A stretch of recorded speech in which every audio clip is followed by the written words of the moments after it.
자, 오늘 우리에게 주신 하나님의 말씀은 전도서 8장 1절에서 8절 말씀, 때를 분별하라, 때를 판단하라 라고 하는 제목을 가지고 하나님의 말씀 보도록 하겠습니다. 우리 한 절씩 교독합니다. 누가 지혜자와 같으며 누가 사물의 이치를 아는 자이냐? 사람의 지혜는 그의 얼굴에 광채가 나게 하나니 그의 얼굴에 사나운 것이 변하느니라. 내가 권하노라. 왕의 명령을 지키라. 이미 하나님을 가리켜 맹세하였음이니라. 왕 앞에서 물러가기를 급하게 하지 말며 악한 것을 일삼지 말라. 왕은 자기가 하고자 하는 것을 다 행함이니라. 왕의 말을 권능이 있나니 누가 그에게 이르기를 왕께서 무엇을 하시나이까 할 수 있으랴. 명령을 지키는 자는 불행을 알지 못하리라. 지혜자의 마음은 때와 판단을 분별하나니 무슨 일이 있는지 때와 판단이 있으므로 사람에게 임하는 화가 심함이니라. 사람이 장래일을 알지 못하나니 장래일을 가르칠 자가 누구랴? 바람을 주장하여 바람을 움직이게 할 사람도 없고 죽는 날을 주장할 사람도 없으며 전쟁할 때를 모면할 사람도 없으니 악이 그의 주민들을 건져낼 수 없느니라. 아멘. 오늘 지혜자에 대해서 또 한번 말씀하고 있습니다. 누가 지혜자 같으냐라고 말합니다. 지혜로 인해서 정말 많은 것을 얻게 되는데 여기 보니까 지혜자가 얻는 것이 뭐냐면 사물의 이치라고 합니다. 우리 나라에도 이 성리학 이렇게 해갖고 여러 가지 이치를 아는 것들에 대하여 많은 고민을 해왔던 시대가 있습니다. 그 시대보다도 훨씬 더 앞서서 우리 솔로몬 때는 사물의 이치를 알기를 위하여 많이 꾀를 모든 전심을 했던 모습을 보게 됩니다. 이렇게 어떤 것을 깨달으면은 일어나는 일들이 있어요. 사람의 지혜는 그의 얼굴에 광채가 나게 한다. 그의 얼굴에 사나운 것이 변하게 된다라고 얘기합니다. 지혜로 인해서 우리들의 심성과 마음이 변하고 그 결과로 얼굴빛이 변하게 됨을 나타내는 것입니다. 그래서 잠언서 3장 18절에는 지혜는 그 얻은 자에게 생명나무라라고 말합니다. 우리가 정말 지혜를 깨달아 무슨 문제를 어떻게 할지 모르다가 참 묘한이 생각이 났어요. 그럼 무릎을 탁 치면서 표정이 밝아집니다. 이걸 어떡하지 하다가 참된 지혜로서 분별력이 딱 일어나면은 야, 이렇게 하면 되는구나. 우리가 정말 너무 어려운 일들이 많은데 그때마다 이 분별력 있게 지혜롭게 행동하는 사람들을 보면은 항상 눈이 번뜩이고 얼굴에 항상 뭔가 계획이 있고 그러면서 정말 선한 지혜는 얼굴을 정말 빛나게 할 수밖에 없고 정말 오늘 말한 것 지혜는 얻은 자에게 생명나무와 같다라고 말을 했는데 이런 모습을 보일 수 있다는 것입니다. 자, 그런데 지혜 중에서 여러 가지 지혜가 있는데 뛰어난 지혜가 하나가 있어요. 정말 우리가 가져야 될 지혜. 그게 이제 2절에 나와요. 내가 권하노라 왕의 명령을 지키라. 왕의 명령을 지키라라고 하는 것은 뒤에 보면 또 분별력도 나오는데 이 왕의 명령을 지키라는 게 뭘까요? 권위를 인정하라는 거죠. 권위를 인정하라. 모든 권세가 하나님께로 나오기 때문에 하나님이 권세를 위임을 해줘요. 위임을 해줘요. 가정에서는 당연히 위임을 누구에게 해줬겠어요? 부모에게 해줬겠죠. 내 부모를 공경하라 라고 하는 것은 바로 그 권위를 인정하는 거예요. 그러니까 나라로 치자면은 우리도 조선시대 때 많은 부분들을 배워왔고 그 왕은 아버지다. 그리고 신하는 어머니다. 이렇게 얘기를 했어요. 왕과 신하가 합계해서 하는데 이렇게 나라를 이끌어갈 때 이 왕을 아버지라고 여겼다. 그러면 성경적으로도 보면은 왕에게 하나님께서 나라의 권위를 주었다라고 생각을 한 거죠. 그래서 모든 권세가 하나님이시죠. 권세의 최고시며 권세의 근원은 하나님으로부터 임합니다. 로마서 13장 1절 2절에도 보면은 권세가 하나님께로 나지 아니함이 없다. 하나님께서 허락하지 아니하면 일단은 그 권세가 존속할 수 없다는 것입니다.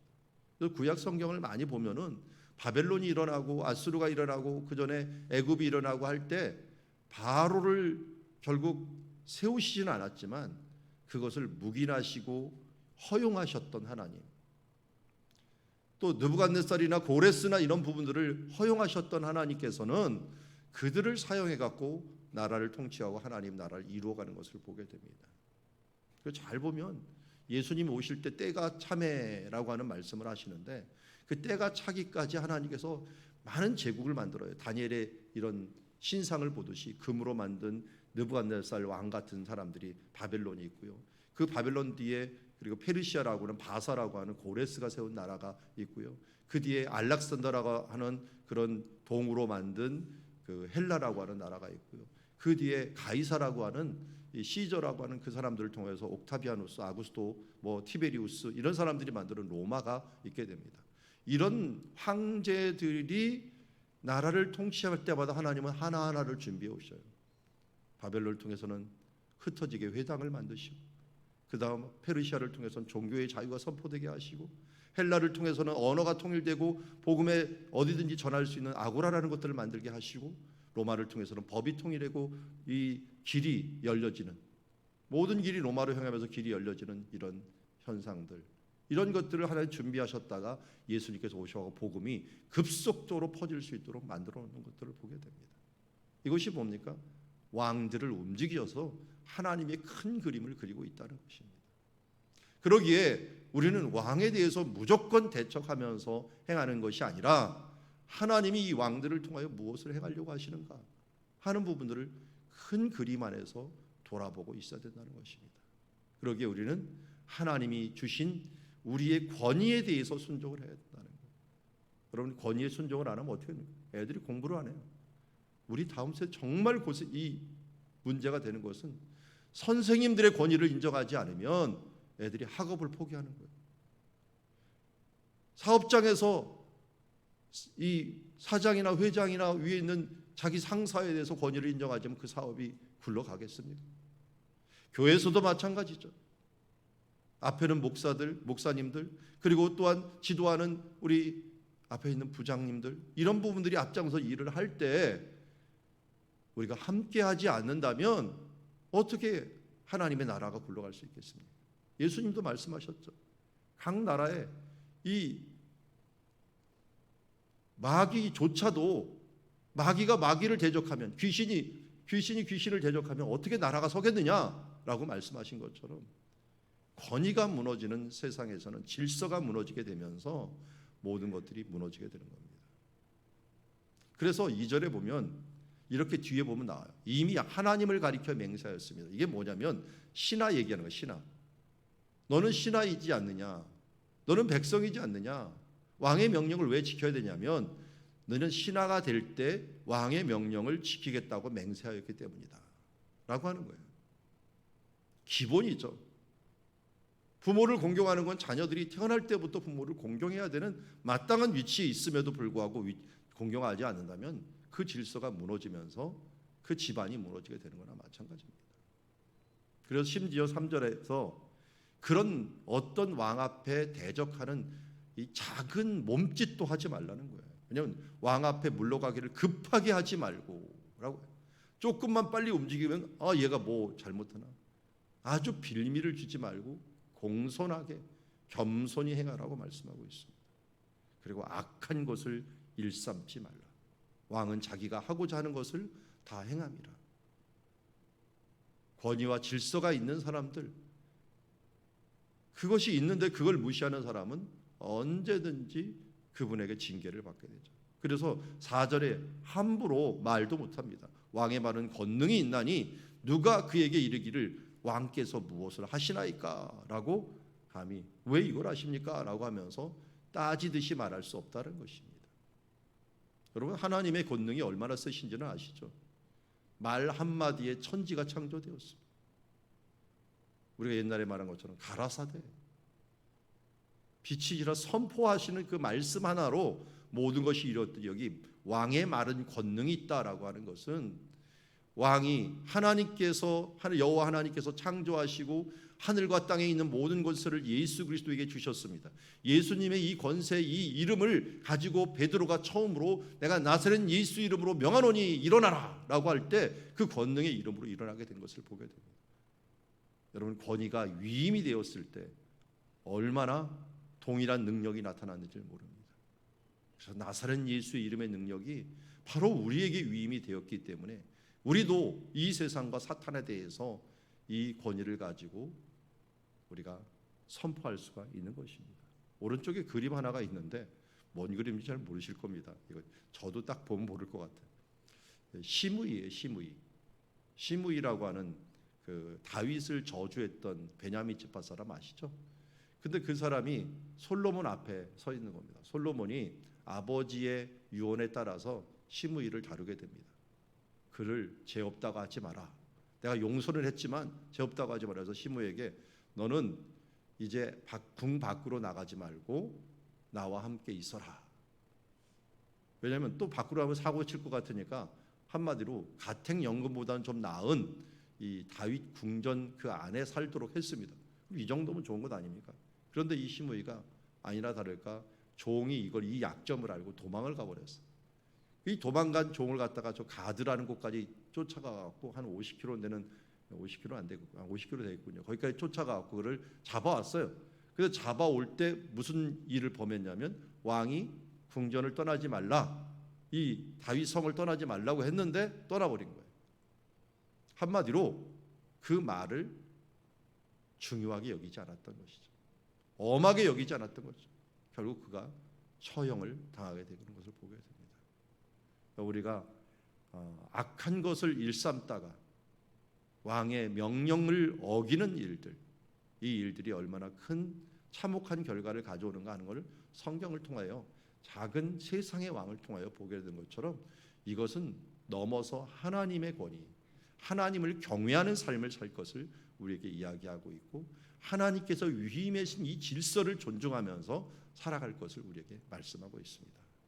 그래서 명령을 지키는 자는 불행을 알지 못하라. 왕의 명령을 지키는 자는, 하나님의 명령을 지키는 자는 불행을 당하지 않을 것이다 하고 말씀할 수 있습니다. 오늘 5절에 보면은 그 뒤부터 이제 지혜자를 또 나와. 앞에도 지혜자가 나오고 뒤에도 이제 지혜자가 나와요. 지혜자는 이처럼 1차적으로 권위를 인정하는 것, 권세를 인정하는 것. 광야에서도 이 권세에 대한 도전이 있었죠. 고라자손, 고라와 다단 이런 사람들이 도전을 하다가 결국은 땅에 꺼져 갖고 죽었던 모습들을 보면서 하나님께서 위임하신 권위들에 대하여, 질서들에 대하여 우리가 존중하라 하는 것을 다시 한번 얘기하고, 이게 지혜다. 이게 지혜다. 그러면서 이런 지혜자의 마음은 그래서 때와 판단을 분별한다. 이 번역이 좀 힘든데요. 때를 분별한다라고, 분별한다라는 말이 야다라는 말을 해요. 우리가 잘 아는 안다라는 거야. 영어로 know, 아나, 경험하여 안다라는 뜻도 있지만 하여튼 때를 안다. 그리고 판단을 안다. 판단을 안다는 게 뭘까요? 그때 어떻게 판단해야 되는지 안다. 합쳐서는 저는 그 분별력이라고 볼 수가 있죠. 분별력. 지혜자의 마음은 때를 따라서 어떻게 분별해야 되는지를 알고 있다는 것이에요. 자, 이런 그 지혜자의 마음, 때를 분별하고 권위에 대한 부분들을 분별하는 것들, 왜 이렇게 해야 되느냐 하는 것들이 여기 6절과 7절에 제가 이제 히브리어였는데 키라는 말이 있어요. 왜냐하면이 다 붙어 있어요. 다 붙어 있어요. 뭐라 그러냐면 왜냐하면 무슨 일에든지 때와 이 판단해야 될 때가 있다. 판단할 일이 있다. 분별해야 될 일이 있다라는 거예요. 당연하죠. 지혜자의 마음은 때와 이런 분별력을 가지고 살아가는데, 그런데 무슨 일에든지 때가 있기 때문에, 아니 먹어야 될 때가 있고 일해야 될 때가 있는데 계속 먹기만 한다고, 계속 일하기만 한다고, 이거 안 되잖아요. 때와 판단력이 필요하다는 거예요. 무슨 일이든지. 그리고 또 왜냐하면 지혜자이면 때와 판단을 분별하는 것들이 왜 중요하냐 보면은 사람에게 임하는 화가 심함이라. 그러니까 때를 잘 못하고 분별력을 가지지 못하면 사람들에게는 언제든지 재앙이 오는 거예요. 기근도 올 수도 있고 태풍도 올 수도 있고 홍수도 있을 수 있고 오늘도 폭설이 있을 때 이때 어떻게 때를 잘 구분하고 분별력 있게 행동하느냐가 중요하다는 것입니다. 우리도 마찬가지죠. 지금 오늘 올라오는데 제설 차량이 계속 왔다 갔다 해요. 오늘 올라오는데 무슨 이 트럭 하나가 내려오는데 어떻게 뭔가 봤더니 제설 차량이에요. 그래서 우리 이 마당도 한번 꼭 뿌려주더라고요. 그래서 이 사람 기독교이니까 너무 감사하네 해갖고 오늘 탁 만났게 가고 인사를 해서 여기 우리 교회 마당도 뿌려줘서 감사하다 그랬더니 뭘 멀려 하면서 여기가 자기가 회차하는 곳이래요.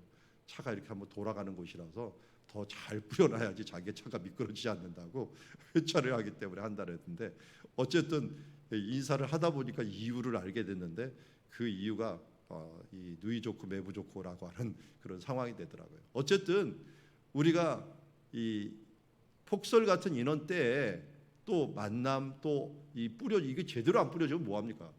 있으면 뭐예요? 그러니까 아무리 많다래도 화는 언제든 이 화가 일어날 때 분별력 있게 행동하는 것들이 필요하다라는 것입니다. 자, 여기 보니까 또 왜냐하면 왜 이런 때와 판단을 분별하는 게 필요하냐면 사람이 장래일을 알지 못하기 때문에 우리가 이 바로 앞에도 알지 못하기 때문에 수시로 때와 이 판단을 행하면서 행동해야 된다는 것입니다. 그리고 장래일을 가르칠 사람이 없기 때문에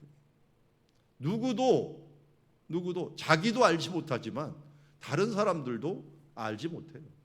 누가 나를 가르쳐 주겠느냐 장래일을.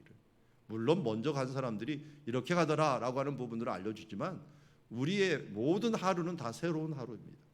누구도 한 번도 살아보지 않은 하루를 살기 때문에 우리는 때를 알고 판단력 있게 행동해야 되는 것을 이야기하고 있습니다. 예수 그리스도께서 이제 부활하신 그 순간 사람들은 모두 이제 이 죽었던 사람들 사망 권세에서 살아나는 모습을 보게 됩니다.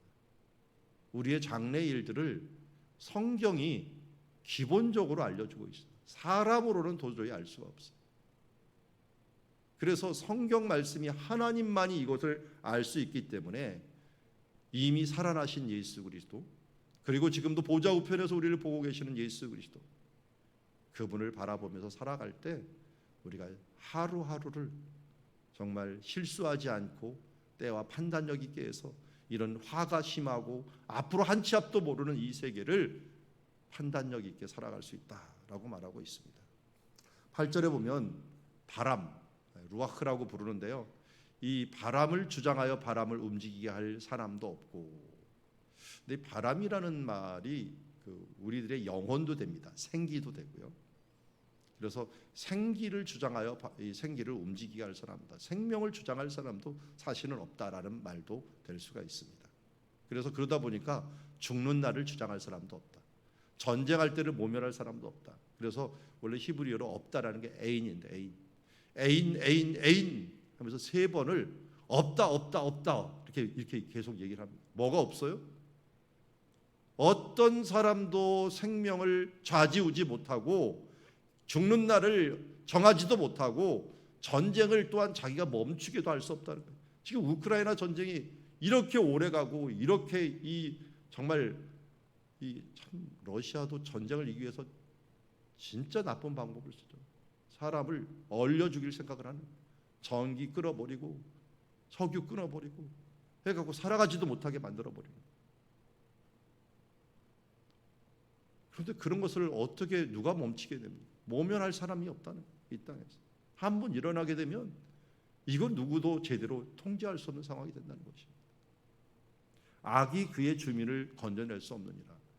뭐 이게 어떻게 해석하느냐에 따라 틀린데요. 악을 행하는 사람이 처벌을 피할 수 없다라고 하는 말로도 번역이 되고요. 이 악한 사람이 악한 꾀를 써봤자 주민을 건져낼 수도 없다. 이런 말로도 해석할 수가 있는 것 같습니다. 아래 그림은 예루살렘이 멸망할 때의 모습입니다.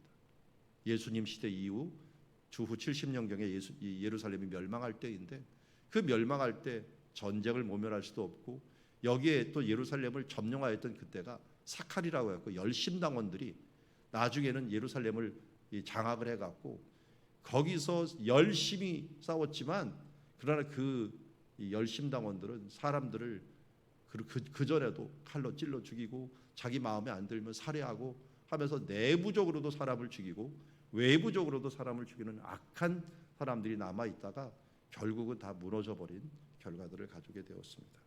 여러분, 오늘 우리는 하나님의 질서를 배웠습니다. 지혜로운 자는 하나님의 질서를 잘 깨달아야 됩니다. 첫 번째가 권위를 인정하는 삶입니다. 권위를 인정하는 삶. 하나님께서 왕의 명령을 지키라라고 하는 것은 가정에서의 권위, 교회에서의 권위, 학교에서의 권위, 나라에서의 권위, 이 부분들을 하면서 우리가 함부로 입을 놀려 그 권위를 훼손시키는 일들을 하지 말자. 두 번째는 때를 판단하자. 때와 분별력을 가지고 행동하라는 거예요.